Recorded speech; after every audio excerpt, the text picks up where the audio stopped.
이 금요 기도의 시간에 이제 앞으로 2011년부터 우리의 마음 가운데 영으로 하나님을 배웠고 하나님의 말씀을 사모하고 하나님을 우리의 전심으로 노래하고 찬양하고 뿐만 아니라 온 몸과 마음을 다해서 기도하고자 하는 그러한 새로운 마음가짐을 가지고 출발한다라고 할 때 여러분들이 해 주셔야 할 일이 있습니다.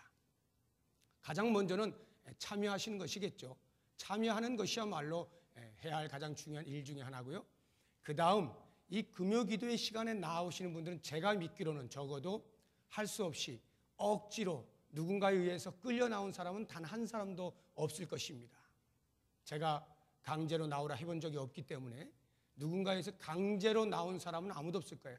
뭔가 심령 가운데 주 앞에 기도하고 싶은 영이 있어서 그렇게 나오시는 것일 겁니다.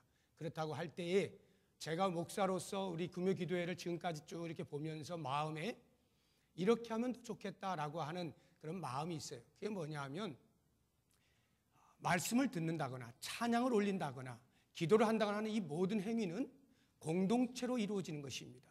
각 개인이 하나님 앞에 드리는 것이지만 공동체로 드리는 거예요. 그래서 이 공동체의 힘이 규합되지 아니하면 아무리 사람이 많아도 오합지졸이에요. 힘이 규합이 안 되면 소용이 없는 것입니다. 그런 면에서 적어도 자원하여서 주 앞에 나온 우리 금요기도회 여러분들만큼은 힘을 좀 합하여서 에너지가 다른 데로 분산되지 않고 집중될 수 있기를 위하여서 함께 해 주셔야 될 것이 앞자리에 앉는 겁니다. 앞자리. 제가 늘 이야기하다가 지쳐가지고 제가 말을 못했거든요.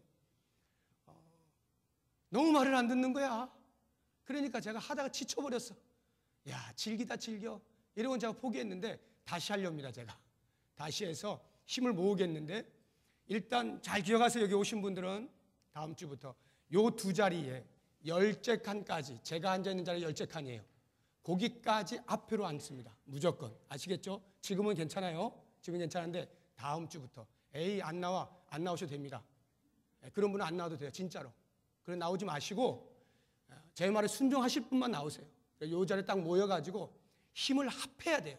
찬양을 해도 합하여서 해야 되는 거고 말씀을 들을 때도 합하여서 집중하여 듣고 기도할 때도 합해서 해야 되지 이렇게 흩어져 있으면은 목만 아프고 힘만 들고 에너지가 잔뜩 했는데도 뭐가 되는지 몰라요.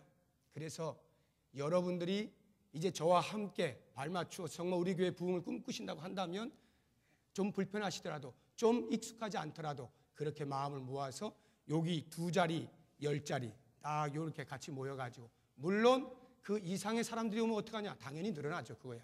당연히 늘어나는 것입니다만 그 전까지는 그렇게 모여서 같이 힘을 합하여서 찬송도 하고 말씀 듣고 기도하는 그런 시간을 꼭 가져주시기를 부탁을 드리겠습니다. 그렇게 약속하신다면 저는 하나님께서 우리 교회에 분명히 놀라운 찬송의 은혜와 말씀의 은혜와 기도의 은혜를 부어주실 것을 믿습니다. 자, 다음 주부터 이제 기대가 되죠? 이제 제가 이렇게 말씀을 전하면서 앞으로 이제 여러분 보시면 아시겠지만 찬양을 할 때도 벌써 우리 청년들까지 같이 합하여 지금 나와 있지 않습니까? 무엇인가 해보겠다라고 하는 것입니다. 우리 교회가 무언가를 해보겠다. 같이 찬양을 할 때도 정말 하나님을 향하여서 전심으로 노래하는 그냥 말씀 듣기 전에 잠깐 하는 그런 게 아니고 이 찬양이야말로 하나님이 가장 기뻐하시고 가장 웃으실 수 있는 그 시간인 것을 기억해서 하나님을 집중하면서 그렇게 하나님을 노래하고 우리의 신앙의 고백을 하나님께 드려서 야 너희들 정말 그래? 맞아? 정말이야? 이러면서 하나님이 기뻐하실 그러한 찬양에 집중하는 그런 시간을 가지시고요. 말씀을 제가 이제 준비합니다. 금요기도 시간 제가 길게 하지 않을 거예요. 짧게 하면서 핵심을 기도하는 데 필요한 말씀들을 여러분들에게 나눌 것입니다. 그리고 이제 본격적으로 기도하실 때에 우리 모두의 공동체의 기도의 제목뿐만 아니라 이제 금요기도의 시간에는 여러분 개인도 기도할 수 있는 시간을 다 드릴 거예요. 각자 기도할 수 있는 자기의 기도의 제목을 가지고 기도할 수 있는 시간도 일정 부분 드릴 것이기 때문에 그렇게 개인의 기도와 공동체 기도를 같이 어울릴 수 있는 그러한 금요기도회를 만들고자 합니다. 여러분들이 꼭 합력해 주시기를 부탁을 드립니다. 이제 오늘부터 제가 여러분과 함께 볼 말씀은 호세아서인데 한번 펴보시기 바랍니다. 호세아서. 구약성경 1257쪽.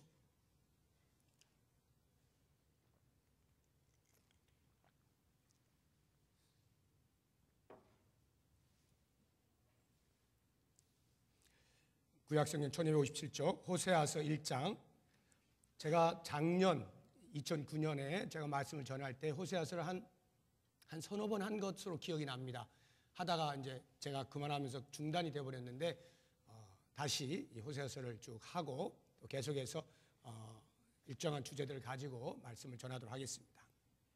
오늘 호세아서 1장 1절에서 9절까지 말씀인데 우리 같이 한번 읽어봅니다. 한 절씩 교독하겠습니다. 우시야와 요담과 아하스와 히스기야가 이어 유다 왕이 된 시대, 곧 요아스의 아들 여로보암이 이스라엘 왕이 된 시대에 부엘리의 아들 호세아에게 임한 여호와의 말씀이라.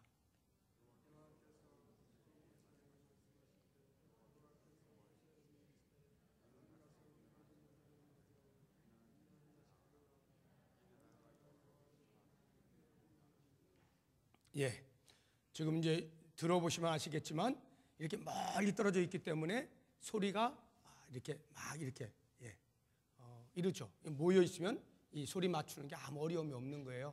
꼭 모이세요. 지금 뭐 이게 중구난방으로 지금 들리거든요. 좀 더 크게 하십시오. 좀 크게 해서 같이 소리 모아서 제가 3절 읽습니다. 이에 그가 가서 디블라임의 딸 고멜을 맞이하였더니 고멜이 임신하여 아들을 낳으매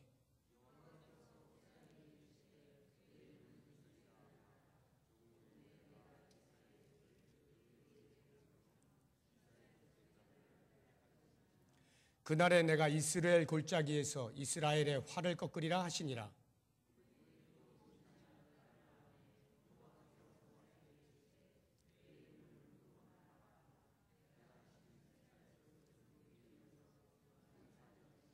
그러나 내가 유다 족속을 긍휼히 여겨 그들의 하나님 여호와로 구원하겠고 활과 칼이나 전쟁이나 말과 마병으로 구원하지 아니하리라 하시니라.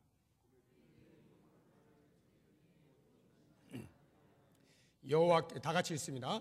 여호와께서 이르시되 그의 이름을 로암미라 하라. 너희는 내 백성이 아니요 나는 너희 하나님이 되지 아니할 것입니다. 아멘.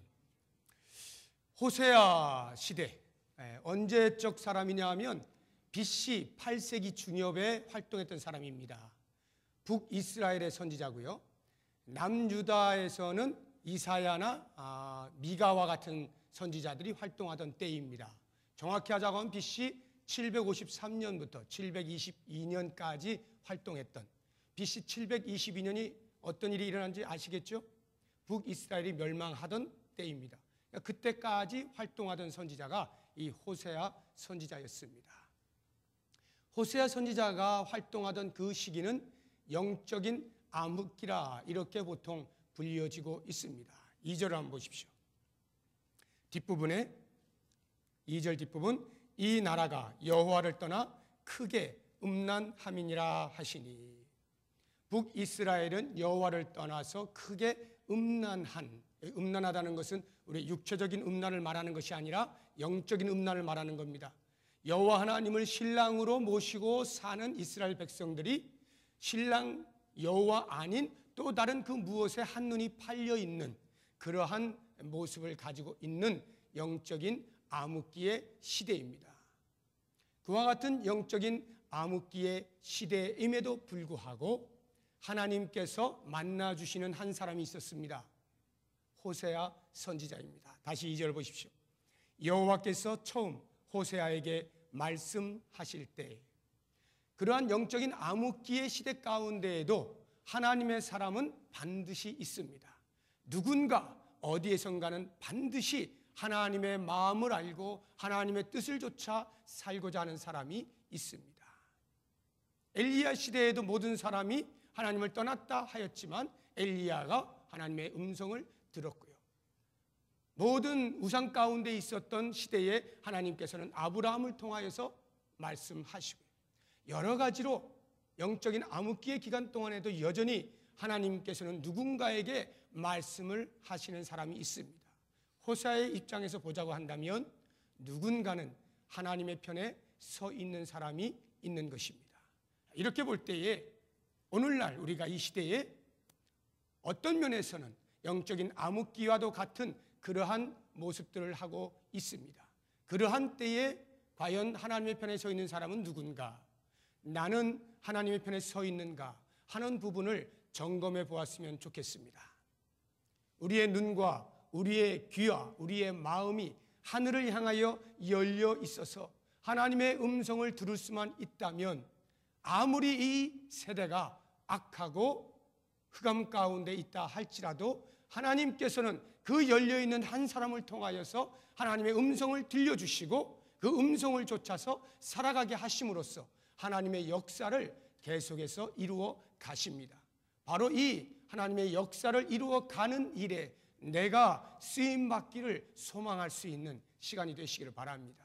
이러한 영적인 암흑기 가운데에서 하나님이 쓰시는 이 한 사람 호세아, 그에게 들려진 말씀은 그리 평탄한 말이 아니었고 상식적인 말이 아니었습니다. 다시 한번 2절을 보십시오.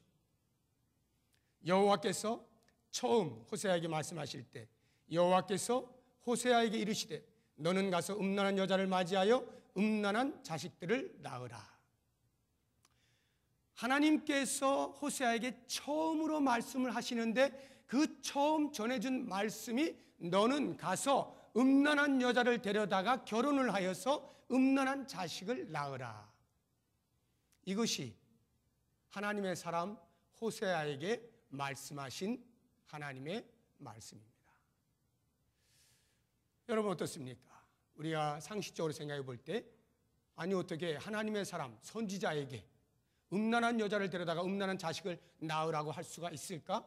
우리의 상식과 우리의 이성적인 사고와 우리의 경험에 비추어 볼 때 도저히 납득할 수 없는 말씀이었습니다. 그럼에도 불구하고 호세아는 그 말씀에 순종하는 것을 보는데요. 3절 보십시오. 이에 그가 가서 디블라임의 딸 고멜을 맞이하였더니 이렇게 나오죠. 이 고멜이 창녀입니다. 창녀를 데려다가 결혼을 한 거예요. 그 사이 2절과 3절 사이에 호세아가 무슨 말을 했는지는 기록이 되어 있지 않습니다만 적어도 하나님의 말씀이 처음으로 임하자마자 호세아는 곧바로 갑니다. 다른 아무 말이 없어요. 왜 그러십니까? 이게 무슨 일입니까? 웬 황당한 말씀입니까? 저에게 자초지종을 설명하고서 말씀하십시오. 이런 말들이 전혀 없습니다. 그냥 듣는 순간 곧바로 가는 것입니다. 그런데 이렇게 가는 것이 결코 쉽지가 않아요. 우리의 상식 넘어서이기 때문만이 아니라 하나님의 종, 하나님의 거룩한 종 선지자에게 그와 같은 것을 요구하실 리가 없을 것만 같기 때문에 호세아는 왠지 의문을 가져볼 만해요. 그런데도 불구하고 그러하지 않습니다. 더욱더 중요한 것은 호세아가 결정적으로 순종할 수 없는 이유 하나가 있는데 그것이 바로 이 하나님의 명령은 율법과 상치하는 것이기 때문에 그렇습니다. 하나님께서 주신 율법, 그 율법대로 살아라고 하는 그 율법에 상치하는 내용이기 때문에 그렇습니다. 레위기 21장 10절 이하에 보면 대제사장이 어떻게 해야 되느냐라고 하는 그 삶에 대한 이야기가 나오는데 이 부분에서 이렇게 이야기하고 있습니다. 대제사장이란 기름 부음을 받은 사람을 말해요. 그러니까 기름 부음을 받은 사람은 대제사장뿐만 아니라 선지자와 왕도 있으니까 이 선지자도 동일하게 적용을 시킬 수가 있는데 그 대제사장에게 말하기를 너는 가서 과부나 이혼한 여자나 창녀와 결혼하지 말라 이렇게 나옵니다. 이유가 있습니다. 왜냐? 너는 하나님의 종 기름 부음 받은 자이기 때문에 나 하나님처럼 거룩을 유지해야 한다 라고 하는 것이 이유입니다. 그 거룩을 유지하기 위하여서 과부나 이혼한 사람이나 창녀에게 결혼하지 말 것을 율법에 명하고 있는 거예요. 이와 같은 율법에 나와 있는 것임에도 불구하고 하나님께서는 그 율법과 상치하는 것을 명령하지 않습니까? 너는 가서 음란한 여자를 데려다가 음란한 자녀를 낳으라. 있을 수 없는 명령입니다.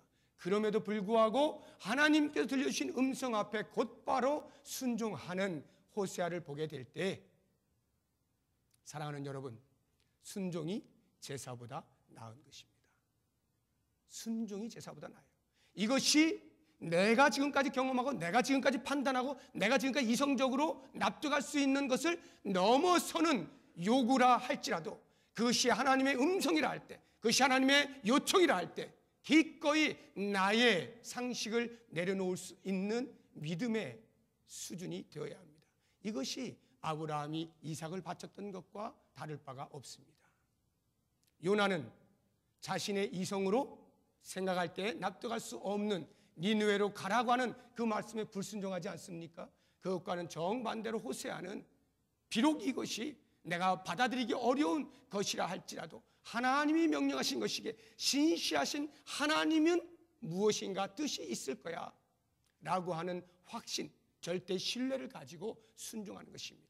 이와 같은 말씀에 대한 순종이 우리의 삶 가운데 철저하게 있을 때 비로소 하나님께서는 어둠 가운데서도 그 순종하는 사람을 들어서 사용을 하시는 거예요. 오늘 여러분들이 나오셔서 기도하실 때에 주님, 제가 그 순종하는 사람 되게 해 주십시오. 이렇게 강력하게 기도하시기 바랍니다. 이제 그 이후로 그렇게 순종을 했더니 그 다음 고멜과 결혼을 해서 드디어 아이들을 낳습니다. 물론 음란한 자녀들이죠. 음란한 여인과 결혼을 했기 때문에요.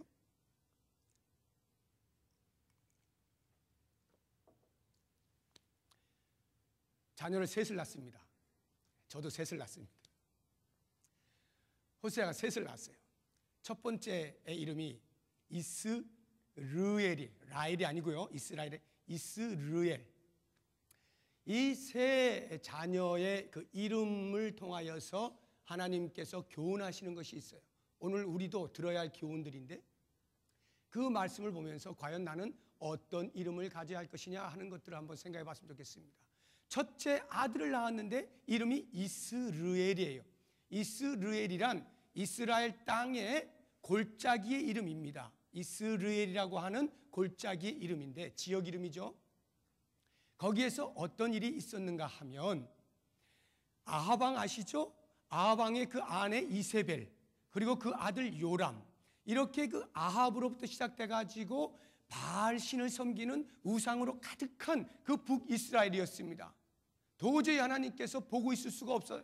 그래서 그 아하방과 이세벨과 그 아들 요람 왕까지 전부 다 처치하기 위하여 하나님께서 그의 군대 장관이었던 예후라고 하는 사람을 들어 사용을 하십니다. 엘리사가 자기의 선지자 제자 가운데 한 사람을 불러다가 너는 지금 가서 예후를 만나라. 그리고는 기름을 가져다가 그 위에 붓고 앞으로 당신이 이스라엘의 왕이 될 것이요 라고 선언을 해라 라고 합니다. 그래서 그 선지자가 말을 듣고 조그만 데 병에다가 기름을 가져가 가지고는 예후를 찾아서 기름을 붓고 이스라엘 왕으로 세웁니다. 그때로부터 예후가 이스라엘의 왕이 되어지면서 그 이스라엘에 있었던 아하방의 아들인 요람 왕이 전투 중에서 부상을 당해가지고 이스라엘에서 치료 중에 있었는데 예후가 찾아갑니다. 그리고는 그 요람을 죽여버려요. 이제는 내가 왕이다 이렇게 된 것이에요. 그리고 그 엄마인 이세벨도 역시 마찬가지로 요람이 오니까 벌써 자기 아들이 죽은 걸 알았어요. 반역이죠. 반역을 일으킨 겁니다. 그러니까 이세벨이 집 그 방 안에서 예쁘게 치장을 합니다. 뭐 이렇게 꼬시려고 치장한 게 아니라 자기의 왕비로서의 그 채통을 지키기 위해서 죽을 때 죽더라도 예쁘게 딱 치장하고 있었는데 네가 내 아들 죽였냐? 그래 내가 네 아들 죽였다. 너도 이제 죽어야 되겠다.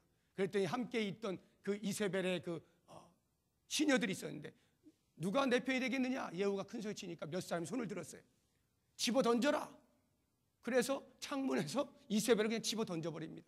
땅에서 곤두박질 쳐서 나봇이라고 하는 사람의 포도원을 빼앗아서 하나님께서 그 나봇의 피를 반드시 갚겠다라고 말씀하셨는데 그 이스라엘에 그 나봇이 이스라엘 사람이거든요. 그 이스라엘에서 요람 죽죠. 엄마 이세벨 죽죠. 완전히 그냥 땅바닥에 흩어져 가지고 그 피를 누가 핥았겠어요? 개들이 다 핥아먹는 거죠.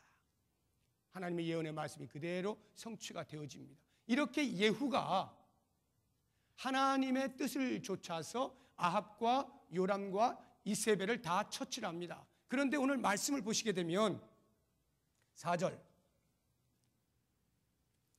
여호와께서 호세아에게 이르시되 그의 이름을 이스라엘이라 하라. 조금 후에 내가 이스라엘의 피를 예후의 집에 갚아라죠. 예후의 집에 갚아 이스라엘 족속의 나라를 폐하겠다. 지금 제가 지금까지 말씀드린 것은 예후는 하나님의 말씀을 따라서 순종하여서 그들을 처단한 것입니다. 그런데 그 이스라엘에서 흘린 그 피, 이세벨의 피, 요람의 피, 그 피를 예후의 집에 갚겠다는 거예요. 이게 무슨 말입니까? 하나님의 뜻을 쫓아서 칼을 휘둘렀던 예후의 집에 도로 그 피를 갚겠다라고 하는 것은 예후가 처음에는 하나님의 말씀을 쫓아서 그렇게 잘했어요. 하나님의 뜻을 성취하기 위하여서 칼을 휘둘렀어요. 정의의 사도가 되었습니다. 그런데 시간이 점점 흐르면서 예후는 자기도 모르는 사이에 자기가 그 일을 한 것으로 착각을 하면서 자신의 야망을 키우는 쪽으로 권력을 사용하기 시작한 거예요. 그것을 보신 하나님께서 네가 처음에는 내 뜻을 쫓아서 이렇게 하더니 이제 점점 너의 야망을 쫓아 사느냐? 내가 이스라엘에서 흘렸던 그 피를 너의 집에서 도로 찾아내겠다라고 하면서 예후의 그 왕조의 몰락을 예언을 하고 이스라엘 전체가 멸망당할 것을 예언을 하게 되는 것입니다. 오늘 우리가 이 이스라엘이라고 하는 고멜의 첫째 아들의 이름을 통해서 우리 가운데 도전되어지는 것들이 이런 것입니다. 우리가 처음에는 하나님을 잘 믿고 하나님의 은혜를 사모하고 하나님께 주신 은혜에 대해 감사하고 감격하면서 그렇게 살아요. 그런데 시간이 흐르면서 점점 내가 신앙에 익숙해지면서 나도 모르는 사이에 그 신앙을 나를 위하여 사용을 하게 되어지는 것입니다. 하나님의 은혜로 말미암아 사는 존재인 것을 잊어버리고 신앙은 지켜나가는 것 같은데 정작 신앙하는 모든 행위 가운데 내 이름이 드러나고 내 야망을 채우는 것으로 사용이 되어질 때 하나님께서는 그 처음 마음을 잃어버린 사람을 향하여 다시 찾겠다라고 하는 것입니다. 과연 나는 지금 나의 신앙의 경력이 얼마인가 한번 돌아보시고 내 신앙의 경력을 조차 과연 나는 얼마나 신실하게 하나님을 더 많이 찾고 더 많이 엎드리고 더 많이 하나님의 은혜를 구하고 그렇게 살아가고 있는가? 아니면 나도 모르게 신앙은 하고 있다라고 여겨지는데 그 속에서 나도 모르는 사이에 내가 자꾸 나오고 있지는 아니한가? 이런 것들을 살펴보면서 만약 그러하다고 한다면 내 이름이 이스라엘이 될 것임을 기억하시면서 하나님 저로 하여금 끝까지 처음 가졌던 그 마음 끝까지 변함없이 주님 앞에만 온전히 엎드린 사람 되게 해주십시오. 이와 같은 마음으로 기도하시길 바랍니다. 두 번째 자녀를 낳았는데 딸이에요. 아들, 딸 이름이 루하마입니다. 루하마 네 글자. 근데 앞에 로라고 하는 것이 아니다라고 하는 뜻을 가진 단어예요. 그러니까 진짜 이름은 루하마죠. 루하마가 아니다 이런 말인데 이 루하마가 뭐냐면 궁휼이란 뜻이에요. 하나님의 궁휼. 그런데 루하마면 이제 더 이상 하나님의 궁휼의 대상이 아니다 이런 뜻이에요. 더 이상 하나님의 궁휼의 대상이 아니에요. 이 북이스라엘은 너무나 멀리 가버렸어요.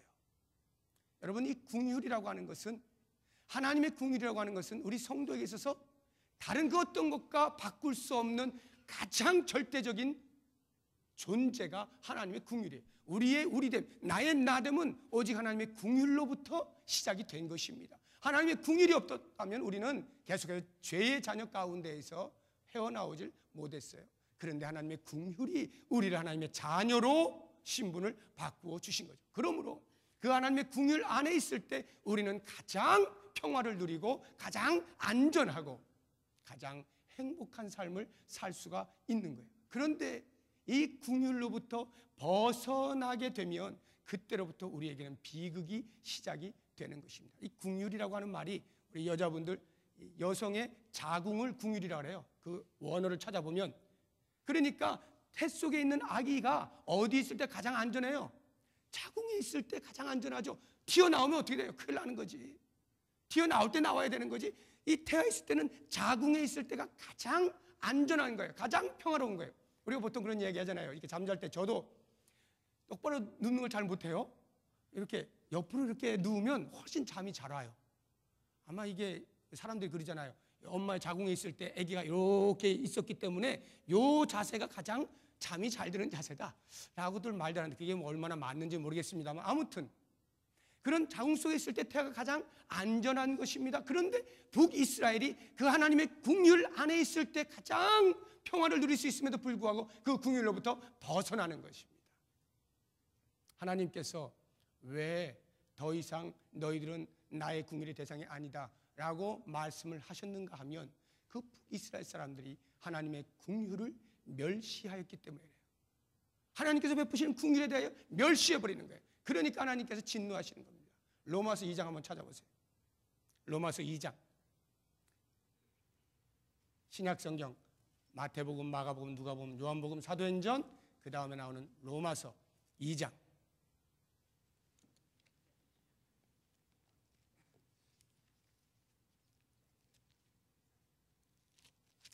4절입니다. 로마서 2장 4절, 5절, 2절 같이 읽어봅니다. 혹 내가 하나님의 인자하심이 너를 인도하여 회개하게 하심을 알지 못하여 그의 인자하심과 용납하심과 길이 참으심이 풍성함을 멸시하느냐. 다만 내 고집과 회개하지 아니한 마음을 따라 진노의 날 곧 하나님의 의로우신 심판이 나타나는 그날에 임할 진노를 내게 쌓는도다. 하나님이 얼마나 궁율에 풍성하신지 그것을 너희가 멸시하느냐? 하나님이 계속 참으신다라고 해서, 하나님이 계속해서 인자하신다라고 해서 그것을 멸시해버리느냐? 그렇다고 한다면 이제 더 이상 하나님의 궁율이 너희에게 머물지 아니하고 마지막 날 진노가 너희에게 쌓일 것이다, 이렇게 말씀합니다. 하나님의 궁율을 멸시해버리면 더 이상 어디에서 궁율을 구할 데가 없는 거예요. 로루하마라고 하는 것은 이스라엘 백성들이 더 이상 궁율로부터 받을 수 없는 가장 멀리 떠난 상태에 있었다 하는 것을 알려주고 있는 것입니다. 실제로 호세아 선지자가 활동하던 북이스라엘의 왕은 여로보암 2세였어요. 여로보암 2세는 그 당시에 정치, 경제, 군사적으로 가장 막강하던 시대입니다. 가장 부강하던 때를 여로보암 2세라 보고 있습니다. 그렇게 자신의 힘이 하나님의 궁율을 더 이상 구하지 않아도 될 만큼 있다라는 생각이 드는 순간 하나님의 궁율을 멸시하게 되는 거예요. 멸시하게 되는 순간 하나님은 더 이상 너희들은 나의 궁율의 대상이 아니야. 하나님의 진노가 임하게 되면 그 진노 아래 세상 어떤 권력이 초계와 같이 흩어지지 아니할 것이 있겠습니까? 그러므로 우리는 오늘 이 시간에 우리를 돌아봐야 돼요. 과연 나는 이 시간에 왜 나왔는가? 나는 왜 하나님 앞에 기도하는가? 다른 이유 없어요. 오직 하나님의 궁율을 구하기 위해 나오는 것입니다. 하나님의 궁율을 얻기 위해 나오는 거예요. 하나님 저를 궁휼히 여겨 주십시오. 저를 살려 주십시오. 주의 궁율 아래 있게 해 주십시오. 이 기도가 이 금요 기도의 시간 가운데 여러분 마음 가운데 여러분 입술을 통하여서 나올 수 있기를 바랍니다. 마지막 세 번째, 셋째 또 아들을 낳았어요. 아들, 딸, 아들 잘도 낳았죠. 아들을 낳았는데 이름이 로암미예요. 로암미. 이것도 역시 마찬가지로 로는 아니다는 거예요. 암미가 아니다 이런 뜻이에요. 이름이 암미죠. 암미가 뭐냐? 나의 백성이라 이런 뜻이에요. 로암미는 나의 백성이 아니라 이런 말이에요. 나는 더 이상 너희 하나님이 되지 아니하고 너희는 더 이상 내 백성이 되지 아니할 것이다 라고 하는 뜻이 로암미예요. 그런데 놀라운 것은요, 이렇게 셋째 아들을 낳기 전에 어떻게 해서 셋째 아들을 낳게 되었는가라고 하는 것이 9절에 나오는데 9절입니까? 8절입니까? 8절. 고멜이 로루하마를 젖된 후에 또 임신하여 아들 낳으니, 로루하마를 젖된 후에 또 임신을 해서 셋째 아들 로암미를 낳았어요. 그러니까 로암미가 더 이상 너희는 나의 백성이 아니다라고 하는 뜻을 갖게 되어진 데는 이유가 있습니다. 로루하마, 너희는 내 궁율의 대상이 아니야 라고 하는 말씀을 들었음에도 불구하고 그 딸을 통하여, 딸의 탄생을 통하여서 이스라엘 백성들에게 분명히 제시해 주었음에도 불구하고 그로부터 젖을 떼기까지의 최소한 몇 년, 유대인들은 꽤 오랫동안 젖을 먹였어요. 그냥 뭐 우리처럼 뭐 몇 개월 먹이고 분이 먹이는 게 아니라 꽤 오랫동안 젖을 먹였어요. 그러니까 젖을 뗀다는 얘기는 최소 몇 년이에요. 그 몇 년 동안 하나님께서 뭐 했다는 거예요? 기다렸다는 거죠. 계속해서 기다린 거예요. 돌아오길 기다리는 거예요. 하나님의 궁율 안으로 돌아오길 기다리는 것입니다. 그런데도 불구하고 그 기다림에 허사가 되어지도록 이스라엘 백성들은 끝까지 멀리 가버린 거예요. 그래서 결국 하나님의 선포하심이 로암미, 너희는 더 이상 내 백성이 아니다. 사랑하는 여러분, 우리가 우리의 신앙의 삶에 하나님을 섬긴다 하면서 혹시라도 아직도 우리 마음 가운데 회개치 아니한, 아직도 무엇인가 남겨두고 있는, 아직도 무엇인가가 찜찜한, 아직도 무엇인가 죄책감에 시달리고 있는 그 무엇이 있습니까? 그것들 내려놓으시래. 그래야만 하나님과의 기도의 소통이 일어나게 됩니다. 그래야만 영적으로 각성이 일어나고 영적으로 하나님과 만나게 되어지는 일들이 있게 됩니다. 죄에 노출되어 있는 이 시대 가운데에서 우리가 흔하게 짓게 되어지는 그러한 죄들, 아무리 사소한 것 같은 것이라 할지라도 이 시간 주 앞에 기도하기 전에 먼저 내 마음속에 있는 걸리는 그와 같은 것들 내려놓는 작업을 하십시오. 내려놓는 작업하세요. 조그마한 것이 나중에 커져요. 그게 더 이상 하나님의 백성이 아닌 자리에까지 가게 될지도 모를 위험이 죄라고 하는 거예요. 그 죄에 대하여서 이 시간에 다 회개하시고, 그리고 주 앞에 온전히 우리의 삶을 들여 하나님의 궁유를 구할 때 하나님께서 다시금 그 놀라운 궁유를 베푸시면서 너희는 내 백성이라 품에 안으시고 하나님의 사람으로 살아갈 수 있게 하실 것입니다. 이 시간에 이와 같은 말씀을 부여잡으시고 이제 같이 한 마음을 모아서 우리 기도 인도하시는 목사님 나오실 때까지 통성으로 기도할 때, 하나님, 과연 나는 어떠한 이름을 가져야 할 것입니까? 나는 어떠한 이름을 가질 것입니까? 이러한 이름입니까? 아니면 아브라함이나 한나와 같은 이름입니까? 저에게 온전한 이름을 주십시오. 그러한 삶을 살게 해주십시오. 다 같이 통성으로 기도하겠습니다.